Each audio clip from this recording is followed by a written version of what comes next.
So I read Eat That Frog by Brian Tracy, and just a warning, I read this book in my PMDD week, which stands for premenstrual dysphoric disorder, and so I will sound like a miserable B-word who refuses any joy in life. The point of the book will go right over my head, and I will just rant like a negative lunatic, but it's not me, it's PMDD.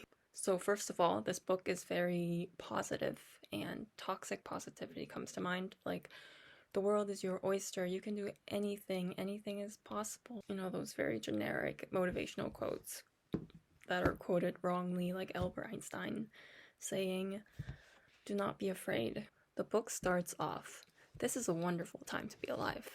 Okay, let me just stop right here.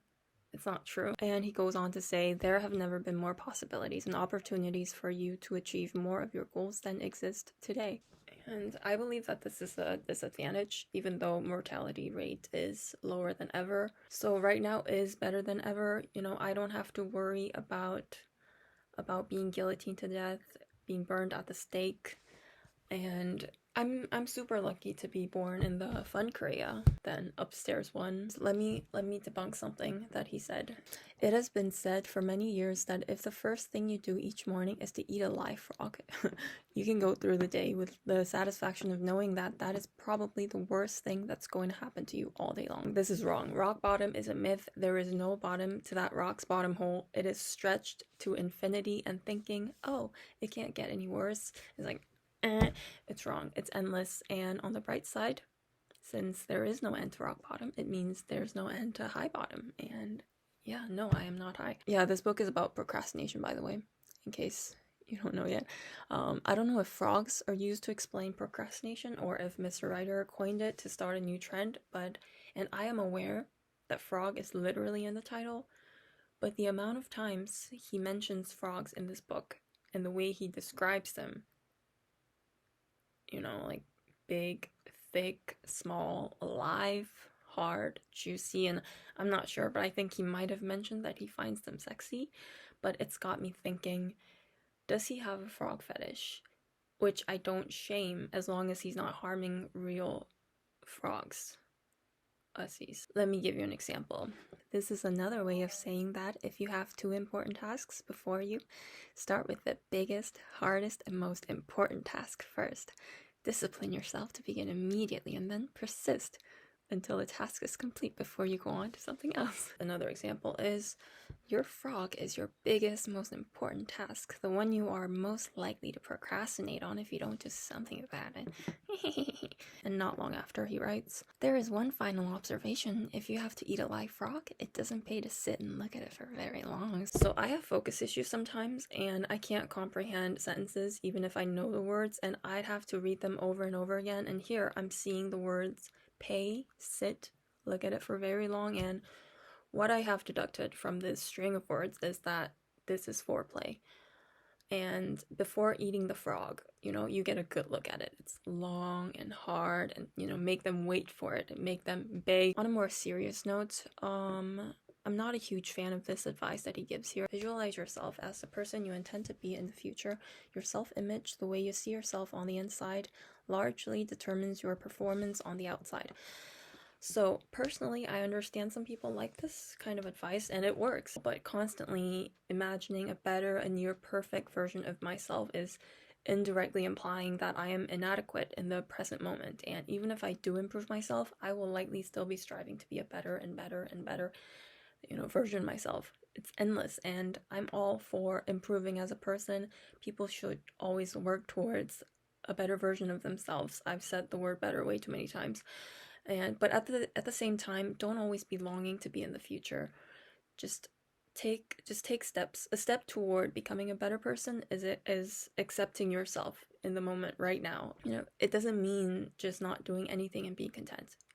And being happy and comfy with yourself right now is required to becoming better. Otherwise, the better you in the future is going to be riddled with anxiety, low self-esteem, unhealthy competitiveness. It will be like a facade, you know, like the perfect you will be a facade.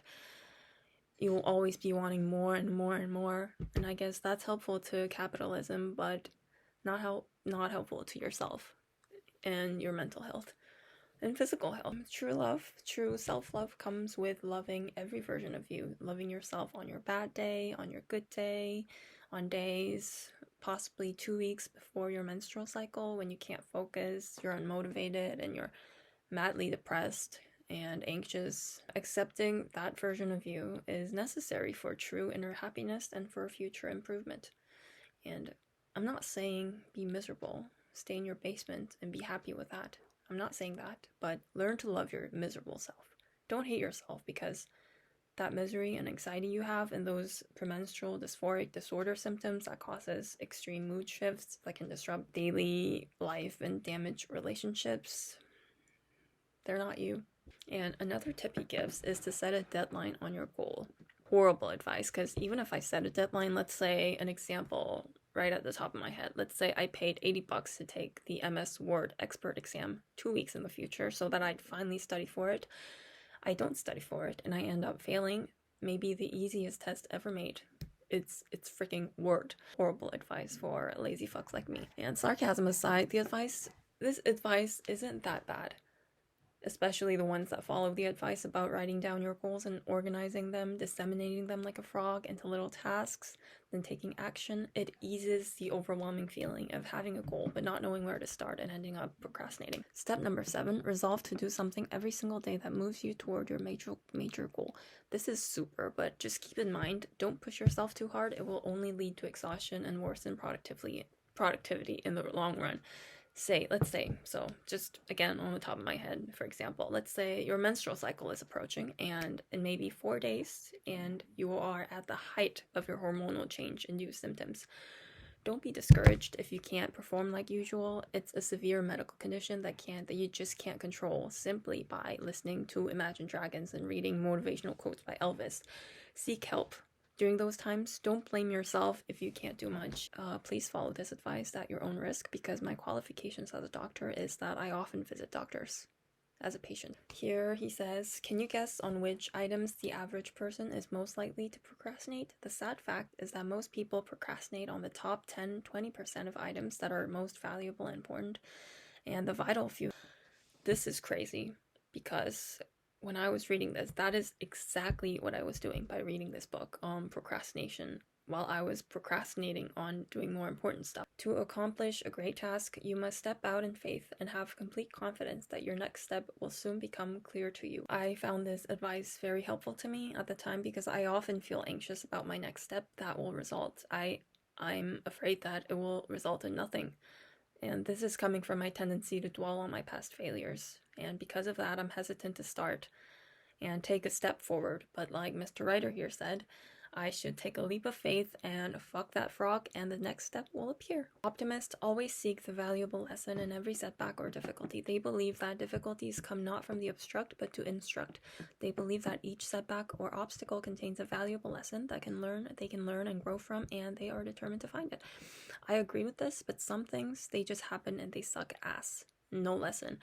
Maybe the lesson is that life is ass and you just gotta deal with it. All in all, this book did contain some good advice that I'll come back to from time to time, and it did help me procrastinate less. No, it didn't. Not his fault. It's my fault. I'm just a lazy fuck. All jokes aside, Mr. Brian Tracy, aka Mr. Writer here, obviously knows what he's talking about way better than someone in their room suffering PMDD symptoms. But I have been to the doctor more times than him, probably more times than him, so I guess you can say I'm closer to being a doctor than he is to being a doctor. Thanks for watching.